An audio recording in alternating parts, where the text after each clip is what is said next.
two other tech companies that received a lot of backlash this week, and this is for a story that's even more infuriating, which is how Twitter and Facebook just outrageously censored this New York Post article that talked about Hunter Biden. Apparently, there's been a huge backlash over that, and the article has received more views than it would have if if it wasn't politicized in this way.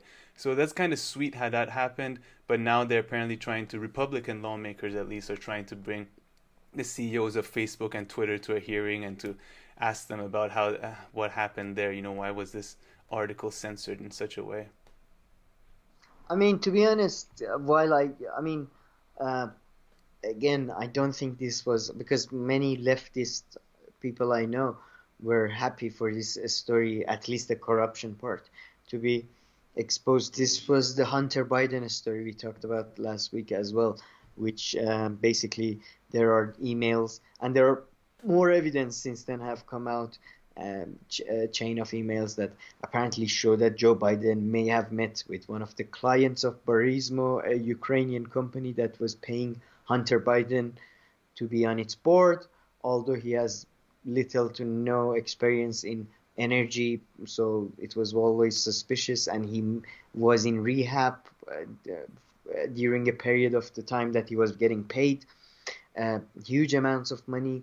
So a lot of people on the left were also for this story being shared, and I think Yeah, of course.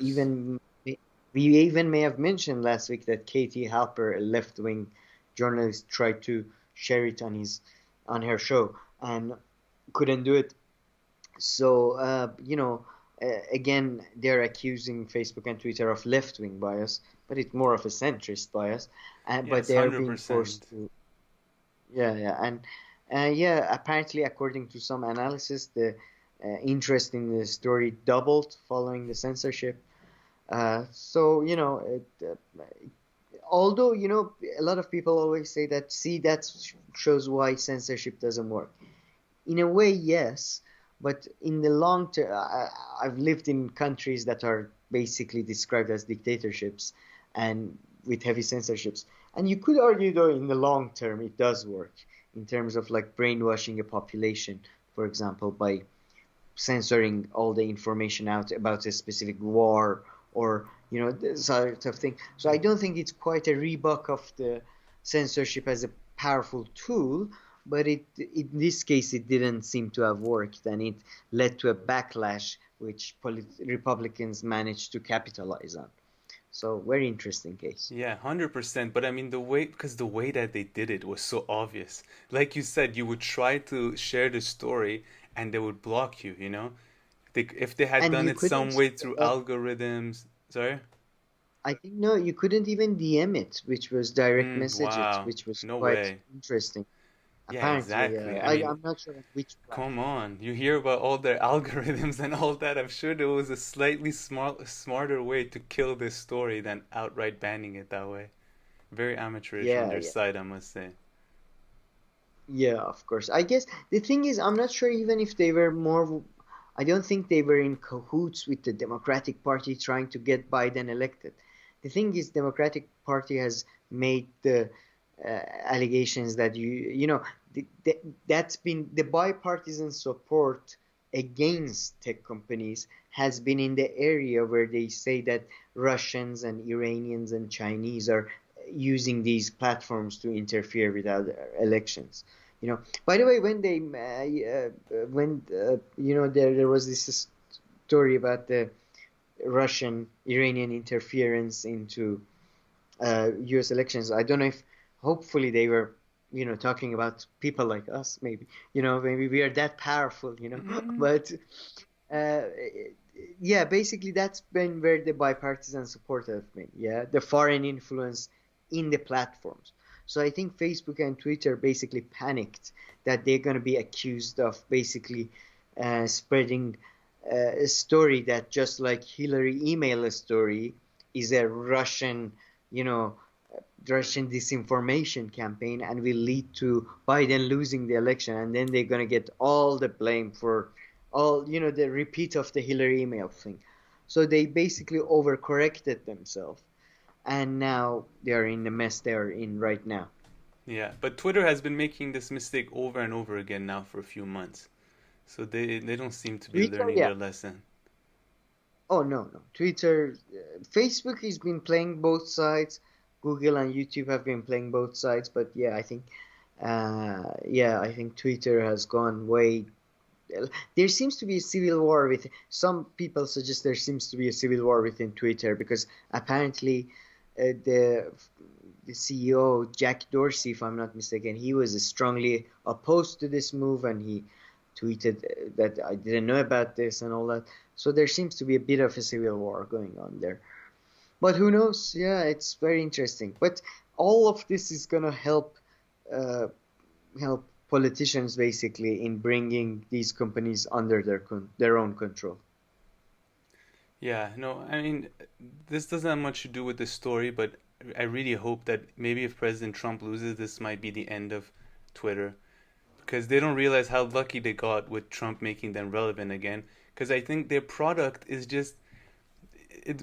All it I does is like it. elevate. I don't like at all their product. All it does is elevate and give voice to people who already would have a voice. Someone like Donald Trump, and everything is like, oh, I said this, send this message out there. There's no like development of content, nothing interesting, nothing people to play with. I mean, just look at Instagram even compared to Twitter. There's always new Oh, kinds of well, content that is being created by different people, but Twitter hasn't offered anything. It's well, just people, and it's just, and Twitter, the reach is so ridiculous. So it's just all about people's ego because they have their picture and their face right next to it, so you can tell who liked it immediately. And uh, companies love it, pal. organizations love it. Whereas their reach is very small for a social media company. Well, let me defend Twitter in a Yeah, way. please. Not defend Twitter, to be honest. It's just that I despise, in a way, Instagram. That is very personal to me. But I mean, you say I think Twitter specializes in more information, so to speak, in this information and the spreading of information, while Instagram is more of a content thing. And I hate, but Twitter has a more I don't know, I like their UX more, like they're more user friendly. But Instagram, I hate that you have to there are clips and you have to go through them, and I can Really, never I learn to. find them to be more. I've never gone on Twitter and found like something interesting.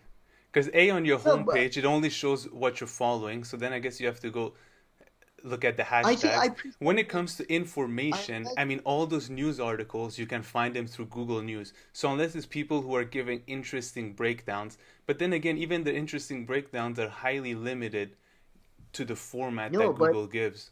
Google News you have to search something, right? Like for example, Armenia, Azerbaijan, blah, and then you get something, right? Well, you can go But on Google when I open News. my Twitter feed page, I have like from the people news organizations I follow, I have their top news Well, stories Google there News instead of does the having. same. And you see how little, Does have you it? realized how little, I mean, go to Google News and after a while it just picks up what you're looking at. So, No, so no, the but you have robots to do. search something and then No, but let's say you, if you go, like there were some topics that I really wasn't into really before until we started doing this show. And now that I'm reading more about them, I'm seeing more and more stories coming up about these sure, no, specific it does issues. personalize. It does. I'm just saying that when you have to search something, like I have to search news, and Hmm. then I go to Google. This is just I open Twitter and I get a Yeah, headlines but you of can the open Google places News already app. trust. Yeah, Google Okay, News also has an app, same are you thing. I mean, getting I don't paid really. by I Google mean, anyway. News? No, it's just I don't find that Twitter offers much, and it really one thing that it offers though it allows whoever you can really tell who's interacting with your post. So I think that's why a lot of people really like it. For instance, Reddit, which I didn't know about much until recently, the amount of activity and views that a post can get on what's it called on Reddit is exponentially more than Twitter. But you don't know who liked it, who liked your post and stuff. So I think it just really lends itself to powerful people and for them to use it. And then on the other hand, there's like all these people who find You mean it entertainment has? on. No, but I like transparency a bit, though, in terms of likes, and you can tell if who liked what. Like Yeah. I like transparency in that way. But I see what you mean. But I'm just saying Instagram, in terms of ego, I think Instagram is the most egoistic social media platform out there, and then Yeah. followed by Facebook, When Twitter. you're making the content, yes. However, Twitter is up there too, like people, oh, I oppose this, and then boom, just putting Twitter that is out more, I as guess, a statement. high-minded people. Yeah, Huh? like, oh, I support this. Yeah, Uh, they're all egoistic in many ways, and it but was so funny. uh, And this is yeah, this is one thing that really doesn't tell you why I developed this sensitivity. So when I used to work at the UN, it was so funny. Like all the donors and whoever gave money, we would quickly like put a Twitter post with them because it was just that's the only one that they know. Like people in the 40s and their 50s or even starting a bit older, they're really not that much savvy on Instagram. But Twitter, they kind of understand. And if they just knew the reach, I mean, this is something that anywhere else, even on Instagram, Facebook, YouTube, you will get a much bigger reach. But there's just like five of them liking it, but they just love it because it's their name and they've been tagged and you see their photo. So they just enjoy it so much, even though the reach is really, it's nothing compared to even Trump, who has such high numbers. I was looking at on Twitter. I looked at his numbers. It's just like a normal chap on Instagram or somewhere else.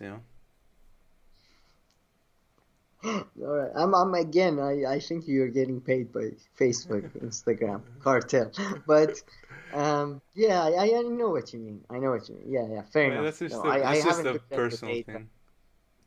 Huh? It's just a personal preference.